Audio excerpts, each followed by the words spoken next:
یہ ایک ایسے شخص کی کہانی ہے جو ایک ہاتھ میں تسبیح اور دوسرے میں تلوار رکھتا تھا۔ وہ ایک صوفی بزرگ بھی تھا اور دنیا کا بہترین گھڑ سوار جنگجو بھی۔ اسے دشمنوں نے ریگستان کا عقاب کہا اور دوستوں نے اولیاء کا سردار۔ یہ کہانی ہے جدید الجزائر کے بانی کی، جس نے فرانسیسی سامراج کو 15 سال تک دھول چٹائی اور پھر انسانیت کی ایک ایسی مثال قائم کی کہ دنیا دنگ رہ گئی۔ 19ویں صدی کی شروعات میں الجزائر سلطنت عثمانیہ کا حصہ تھا، لیکن کمزور ہو چکا تھا۔ بحیرہ روم کے پار فرانس اپنی طاقت بڑھا رہا تھا۔ 1808 عیسوی میں الجزائر کے شہر ماسکر میں ایک بچہ پیدا ہوا جس کا نام عبد القادر رکھا گیا۔ اس کا تعلق ایک معزز صوفی گھرانے قادریہ سلسلہ سے تھا۔ بچپن میں وہ کسی شہزادے کی طرح نہیں بلکہ ایک طالب علم کی طرح پلا بڑھا۔ اس نے چھوٹی عمر میں قرآن حفظ کیا، فلسفہ پڑھا اور ارسطو سے لے کر ابن عربی تک کو گھول کر پی گیا۔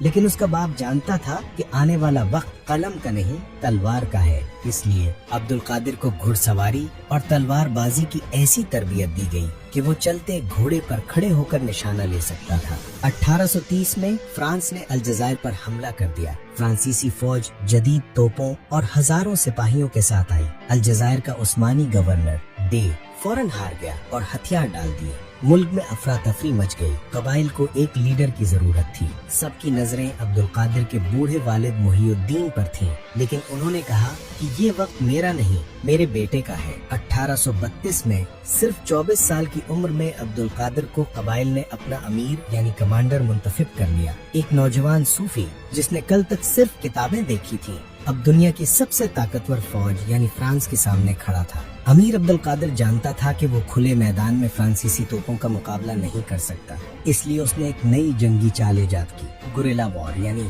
چھاپا مار جنگ۔ اس کے پاس عربی گھوڑے تھے جو ہوا سے باتیں کرتے تھے۔ وہ صحرا کے ہر راستے سے واقف تھا۔ وہ اچانک فرانسیسی فوجی قافلوں پر حملہ کرتا، انہیں تباہ کرتا، اور جب تک فرانسیسی اپنی توپیں سیدھی کرتے، عبد القادر اور اس کے ساتھی غائب ہو چکے ہوتے۔ فرانسیسی جرنیل پاگل ہو گئے تھے۔ وہ کہتے تھے عبد القادر انسان نہیں، بھوت ہے۔ وہ ایک وقت میں ہر جگہ ہوتا ہے اور کہیں بھی نہیں ہوتا۔ اس نے اپنی ریاست بنائی، اپنی کرنسی جاری کی اور قبائل کو متحد کیا۔ اس نے فرانس کو اتنا زج کیا کہ 1837 میں فرانس کو مجبوراً معاہدہ طفلہ کرنا پڑا اور عبد القادر کو مغربی الجزائر کا خود مختار حکمران تسلیم کرنا پڑا۔ امیر عبد القادر ایک عام بادشاہ نہیں تھا، اس کا کوئی محل نہیں تھا۔ اس نے ایک سفر کرنے والا دارالحکومت بنایا جسے زمالہ کہا جاتا تھا۔ یہ 30,000 لوگوں پر مشتمل خیموں کا ایک شہر تھا جو امیر کے ساتھ ایک جگہ سے دوسری جگہ منتقل ہوتا رہتا۔ اس میں اسکول، لائبریریاں، کاریگر اور فوجی بیرکیں سب شامل تھیں۔ وہ گھوڑے کی پیٹھ پر بیٹھ کر حکومت چلاتا تھا۔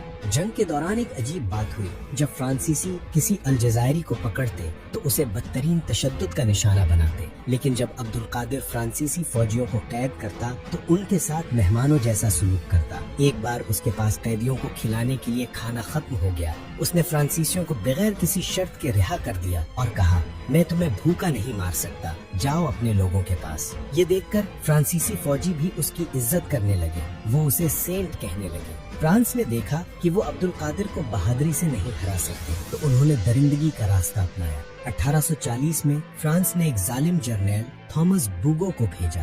بوگو نے جھلساتی ہوئی زمین یعنی اسکارچڈ ارتھ کی پالیسی اپنائی۔ اس نے عبد القادر سے لڑنے کے بجائے الجزائر کے عوام کو نشانہ بنایا۔ اس نے دیہات جلا دیے، فصلیں تباہ کر دی، مویشی مار دیے اور کنوؤں میں زہر ڈال دیا۔ 1843 میں اس نے اچانک حملہ کر کے امیر کے چلتے پھرتے شہر زمالہ کو تباہ کر دیا۔ اب عبد القادر کے پاس نہ کھانا تھا نہ پناہ گاہ، اس کے لوگ بھوک سے مر رہے تھے۔ 1847 میں اپنے لوگوں کی نسل کشی کو روکنے کے لیے اس عظیم مجاہد نے ہتھیار ڈالنے کا فیصلہ کیا۔ اس نے کہا، میں اپنی انا کے لیے اپنے لوگوں کو ذبح نہیں ہونے دوں گا۔